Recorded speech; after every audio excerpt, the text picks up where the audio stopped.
But let's move on and let's talk about Dixon Technologies. And we have with us Saurabh Gupta, the CFO, joining in on the show right now. Saurabh, hi, morning. Good to have you on the show. Saurabh, Apple is going to be selling now Make in India phones, and reports are suggesting that you are pretty close to signing one global customer. Should we put one into one together and think that it's you?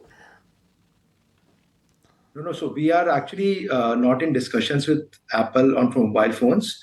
What we said in one of our last interviews that we are in the process of signing with one large customer, one large brand on the laptop and tablet side, basically on the IT hardware products. In future, is there scope for a breakthrough that you could actually be doing work for Apple? Yeah, so I can only say that if Apple gives a chance, definitely we'll grab that opportunity with both hands, clearly. But as of now, there is no discussion with Apple on that side. Phones, as we understand, Saurabh, are of course a predominant component of your product portfolio, right? What is the visibility that you have on your order book right now? Because you've got some reputed customers such as Xiaomi, JioBharat, etc. Yeah, so our order book on mobile, especially for the second half of this financial year, and more so the Q4 of this financial year, because by that time we should be able to ramp up and stabilize the production for most of our customers. So you're absolutely right. We have a strong order book from all the customers like Motorola, both for the domestic market and also for exports to North America market. Then you said Xiaomi, JioBharat phone, and also we have recently got into manufacturing of phones for ITEL, which is Transition Group, for both feature phones and smartphones going forward. And also Nokia is also a very big manufacturing partner for us, both on the feature phones, where they have a very large market share. Give me some color on the laptop and tablet opportunity. You said that you're looking at one, or rather working with one large client. We already know that Lenovo as well is one of your key clients, apart from, of course, Acer as well. What's the visibility that you have on the laptop and tablet market? So it's a very big opportunity. If you look at the total market, it's around $11 to $12 billion, and out of which $9 billion worth of value is imported into India now. Now, with the government putting a restriction on that, and also with this whole PLI scheme coming in, where the government has increased the budgetary outlay, I think so it will trigger the Indian manufacturing.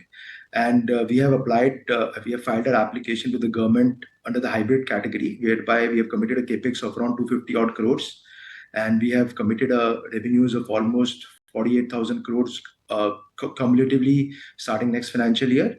And we are really committed to creating a component ecosystem, which is also part of the PLI that is being rolled out by the government. The fact that there would be restrictions on laptops, is this forcing a lot of global laptop manufacturers to come and stitch alliances with Indian companies like yours? Yeah, so clearly we clearly see that happening. So the next 6 months, I think so either the brand owners will set up capacities themselves, or some of the brand owners will look at tying up with players like us. So in the next 6 months, we are hopeful that we already have a relationship with Acer, and we are in the process of getting one more large brand there. So in the next 6 months, we'll be getting large capacities in this. And we think after mobile phones, IT hardware would be the next trigger for our growth. Any way to establish that how much of manufacturing which you are doing at Dixon, how much of that is consumed, how much of that is shipped outside India, and how much is that for domestic market? So as of now, exports are very small. So out of last year, if you look at, we did a revenues of almost 12,200 odd crores, out of which 1,000 crores was exported to North America markets, majorly the mobile phones. This year, we are hoping that that number should more than double, mainly in the mobile category. But we are expecting that we are also working for some clients on the exports on lighting, as well as hopefully in times to come in washing machine as well. So yeah, exports as a number should keep increasing for us. So, if I were to look at your product mix as well as, the contribution with regards to the revenue pie, what kind of a picture are we going to stare at, say, 1 to 2 years down the line? See, I don't want to pinpoint a number, but clearly we are growing very strong. We have a very strong order book. We have taken a larger share of wallet from existing customers, and also we've got some large customers on board, especially in the mobile category.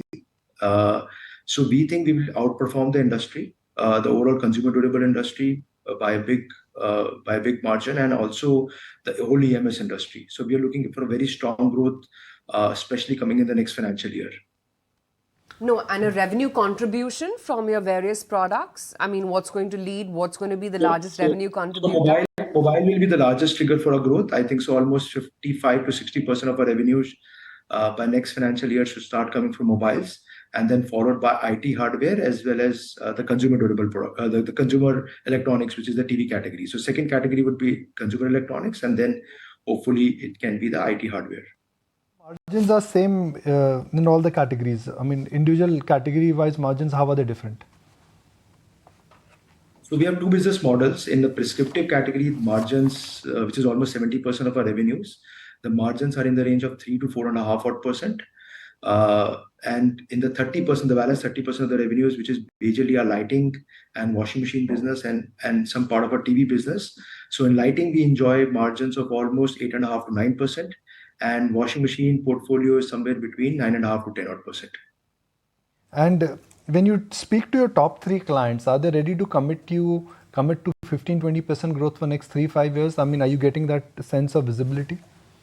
Yeah, clearly, with all our anchor customers in all categories, we are taking higher share of wallet. First of all, those customers are growing in those categories, and also increasingly, what the customers are clearly looking at outsourcing more and more manufacturing from either their own facilities or from other EMS partners to us. So clearly, in our case, the growth will be strong, mainly on account of these two parameters: one, adding new customers, and taking higher share of wallet from your existing customers. Right. Great to then have you on the show. Thank you so much for taking the time out and speaking with us. Thank you very much. Thank you.